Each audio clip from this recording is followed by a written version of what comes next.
What's going on everyone, Mike here, and in this video we're pitching the Samsung Galaxy S4 Mini against the Samsung Galaxy S3 Mini.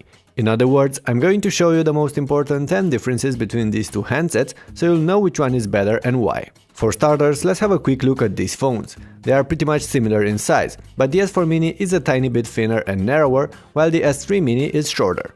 Besides that, the S4 version is also lighter. But in everyday use, you'll hardly feel the differences, as both phones are compact by today's standards, sit well in hand, and you can easily cover their screens with your thumb. Speaking about that, the S4 Mini does offer a larger 4.3-inch display, while the S3 Mini only bundles a 4-inch one. AMOLED panels are found on both of them, with their pros and cons. They offer vibrant colors, although oversaturated, great contrast levels and blacks, but they're not very bright, so using them outdoors can be quite unpleasant. Back to the differences, the S4 Mini does pack a higher pixel density screen than the one on the S3 with QHD resolution. Neither are very sharp, but that should not really bother you that much in daily use. The two Minis are miniaturized versions of their higher-end siblings, the Galaxy S4 and S3. That's why Samsung went for the same choice in materials, button placement and overall similar design aspects.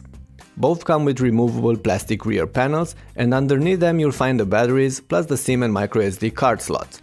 The front faces are dominated by the large screens on these two devices, and by the way, notification LEDs are missing on both of them. Design aspects aside, let's have a look at the hardware specs. Different generation processors are bundled on these two with different graphics. The S4 Mini also comes with 1.5GB of RAM as opposed to the 1GB on the S3 version. So on paper, the S4 Mini demolishes its predecessor.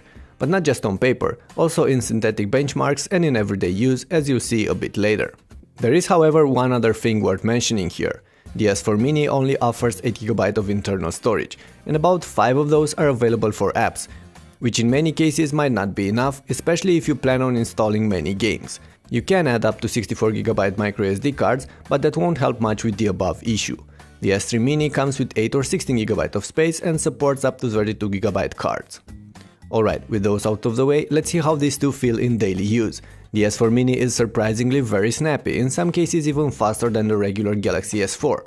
The S3 Mini is not that bad either, but it will get sluggish when multitasking between many apps. It can handle games, videos and all such activities, but not as many or as smoothly as the S4 version. And then we should talk about the cameras. Both offer main shooters, a 720p one on the S4 Mini and only a VGA one on the S3 Mini. On the back, there's an 8MP camera on the newer Mini and a 5MP camera on the older model. In terms of overall image quality, the S4 Mini is a notch over the S3, but none of these are camera-centric smartphones, so don't expect too much. As long as you use them outdoors, in good light, you'll be satisfied with the results. Otherwise, expect grainy images and focus issues.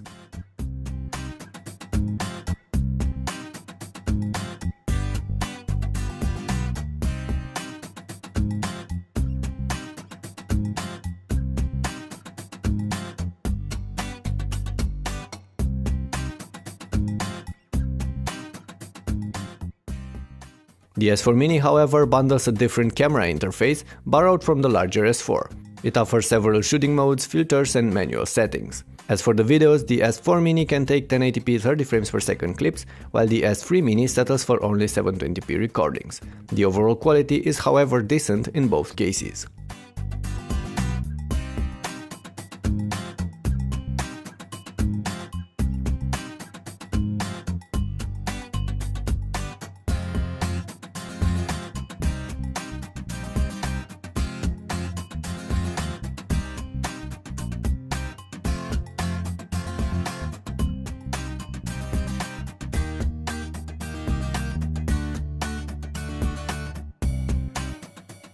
That aside, there's one final aspect we should talk about: battery life. Both handsets feature removable batteries. The S4 Mini, however, does bundle a higher capacity one, but since it also packs the higher resolution screen and the faster hardware, there's really little difference between the two in terms of battery life. Both can easily last through the day with average use and even more with casual use. The S4 Mini also has a power saving mode that helps you prolong its autonomy, while dimming the screen and capping performances though. I should also mention a few words about the connectivity options on these two handsets. Wi-Fi, Bluetooth, NFC and an FM radio are present on the two, but some S4 Mini versions will also support 4G LTE cellular speeds and offer an IR blaster, things missing on the S4 version. And that's about it. These are the main differences between these two phones. As you saw, the S4 Mini is clearly the superior handset here. It's sleeker, faster and packed with better features than the S3 Mini. So there's only one reason why you might actually choose the older model over the new one these days: the price. The S4 Mini sells off contract for about 450 to 500 euros these days, or dollars in the United States, while the S3 Mini can be found for under 300. In other words, the S4 is almost twice as expensive as the S3. Of course, it's brand new and it will get cheaper in the next month. But even so, the S3 Mini is always going to be significantly more affordable, and for good reasons, as you saw in this clip. But if you're on a tight budget though, the S3 Mini can be a fine pick as well. After all, it is, even these days, a decent Android smartphone, although it can't really compete with the S4 variant. And with that in mind, it's time to wrap this up. Thanks for watching and don't forget to subscribe and hit the thumbs up button if you like this video. And before you go, let me know in the comments down below which one of these phones would you pick right now and why. I'm looking forward to your replies and I'll catch you in the next clip.